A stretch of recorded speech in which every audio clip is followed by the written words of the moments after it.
One of the houses I grew up in had a balcony that was connected to both my mother's and my room through big glass doors. There are two trees next to the balcony. I often climbed up and down one of them from the balcony. I was about 13. My mother and brother weren't home one night, and I was reading in bed with a very dim reading light. I heard what sounded like something moving in one of the trees outside, but I wasn't worried because possums and bats are common in our area. I had a thin curtain on the glass doors between my room and the balcony. The doors faced the street, so I could always see the light from the street lamps through the curtains. Shortly after hearing the trees rustling, I see a shadow slowly moving past the doors. I turn off my reading light and freeze like a deer in headlights. The shadow is tall, so it wasn't a neighbor kid, and it wasn't my all of 5-foot mother. The person moved slowly and sneakily, as if trying not to be seen. They probably couldn't see me in my room, but I could see them because of the lights on the street behind them. They walked past my doors and out of sight, and I just sat there, unable to move or even think of anything to do but sit still. That is, until I heard another sound. The sound of someone trying to open the glass door. My mom's door to the balcony. I wasn't sure if she'd locked them or not, but I didn't want to take a chance. I moved as quickly and silently as I could to my bedroom door and locked it. I listened to see what the person was doing now. They were still shaking the glass door handle, but it didn't sound like the doors were opening. I felt relief. This person couldn't get in, surely, and all I had to do was wait for them to realize that, and then they would leave, right? Well, I heard light footsteps moving back along the balcony towards my glass doors until I saw a shadow stop right in front of them. Again, I froze. He couldn't see me and couldn't know I could see him. I saw a shadow of a hand reach up to my door handle, and my heart stopped. Had I actually locked those doors myself today? What if I forgot?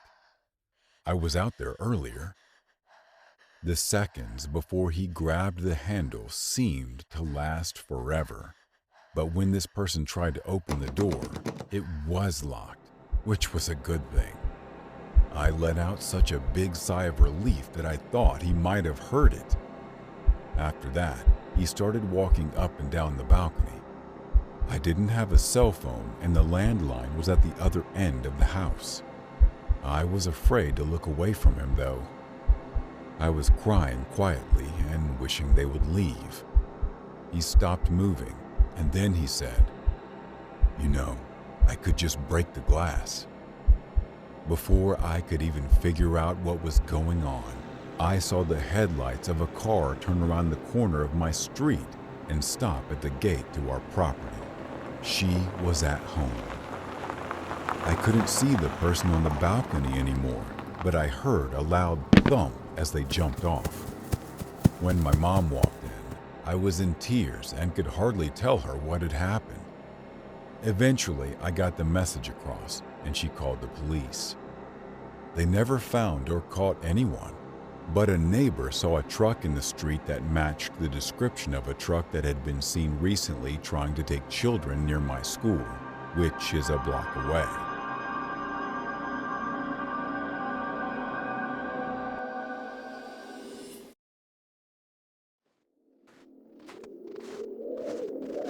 At the time, my brother was pretty young and had been staying at a friend's house, so my parents were coming to take him home. It was winter and late at night.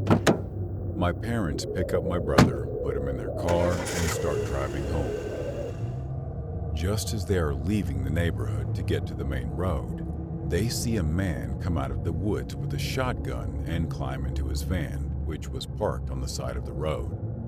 Now, I grew up in a suburb, but some of the people there can be pretty redneck. When someone with a shotgun comes out of the woods, it might seem a little scary, but most of the time, it's just a poacher. So my dad just keeps driving without a second thought. Meanwhile, the man pulls his van out and starts following my parents to the main road. Still, my parents aren't yet concerned. But as they make a few turns, it becomes more and more clear that the van is actually following them. My parents pull into our home neighborhood, which was still in the process of being developed. As a matter of fact, our house was the only one on our little cul-de-sac at the time that was fully finished and being lived in. The streetlights on the block weren't even on yet. It was dark, the middle of winter, totally isolated. My dad pulls into our driveway, and the man in the van pulls up right behind him. Dad gets out of the car and tells my mom and brother to go inside and lock the door. He waits until they are inside, and then he walks up to the van. He just stands in front of the vehicle and stares at the man inside, waiting. No questions, no bravado, no nothing. He does nothing but stand there, intimidatingly. Now, here's what you need to know about my dad back then. He went to college for free because of his football skills. He quit school because he was bored and thought it would be fun to join the military and volunteer to go to Vietnam instead, and ended up spending a year at a ranger camp on a small, godforsaken island in the middle of nowhere. For some reason, my dad has always been an intimidating person. He has a kind of presence about him, even though he is neither very tall nor very big. You take one look at him, and something just tells you it would be a very bad idea to mess with this man. Now, he's a lot older and a bit heavier. But in 1977, that aura of intimidation must have been enough to give that strange man second thoughts, because he put his van in reverse and just drove away without saying anything. But that's not the end of the story. Far from it, in fact. It was all over the news the next morning. That night, a man had been killed in the housing complex where my parents had picked up my brother. Someone fired a shotgun through his living room window, and he died on the floor as his kids were sleeping upstairs. Meanwhile, his wife managed to escape the house and apparently led the strange man on a chase into the woods. After a few hours, however, her dead body was discovered out there, and my family saw the same man come out of this area of the woods. It later turned out that this whole time, it had been the notorious serial killer Edward Surratt.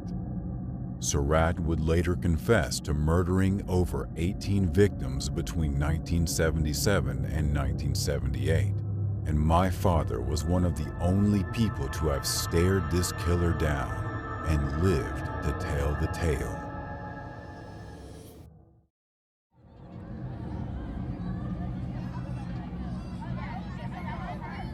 My dad used to tell me this story, but I didn't know the gory details until I was older. It was one of those listen to your gut lessons. The story takes place in a small town in Indiana in the early to mid-1970s. My dad is between middle school and early high school age. His house was about 6 to 7 blocks away from the school, so when it was nice out, he would walk home from school. One day, as he was walking home, a guy in a van slowly drove by him. It was a bit strange, but he didn't think anything of it. And then it happened again, and again. Eventually, the driver of the van started yelling at him, usually asking him to buy drugs. This is when my dad recognized the man as Roger. Roger was about 9 years older than my dad, but my dad was friends with one of Roger's relatives, so he knew who he was. Anyway, Roger followed my dad for blocks as he walked home, asking him to buy drugs for who knows how long. My dad always had this gut feeling that Roger was a very strange person. He was so scared when Roger yelled at him that he didn't even answer. Instead, he just stared at the ground until he got to his house. The walks must have seemed like they went on forever. My dad was one of those kids who seemed to grow a foot taller in one summer. He doesn't know if Roger stopped talking to him because he was bigger and scarier, or if he just moved on, but either way, he was glad when they stopped. Fast forward to Valentine's Day in 1977. In a different but still small and remote town, a woman is at home with her sons and 3 stepsons. Roger and 3 other men break into her house with shotguns and force her and her boys to lie face down on the floor. Roger and the others teased and threatened them for hours before shooting them one by one. One of the shots blew off part of the mother's wig. Roger thought her head had blown off, and thinking she was dead, he stopped shooting at her. Miraculously, she was able to stay alive, and she later said that, as she lay there, she heard a horrible noise, and then realized that it was the sound of her son and stepson's blood draining from their bodies. She said it was almost like a waterfall. Roger and his friends got away with a whopping $40. But it was never about stealing. It was about the thrill of taking people's lives. The mother eventually figured out that Roger and the 3 other men were the ones who did it, with Roger being the leader of the group. Since Indiana didn't have a death penalty at the time, each man was given multiple life sentences. Roger, in fact, recently died in prison. I know that it's unlikely that Roger would have killed my dad if he had gotten into the van or bought drugs from him. But the fact that he could be so close to someone who could do something like that is horrifying.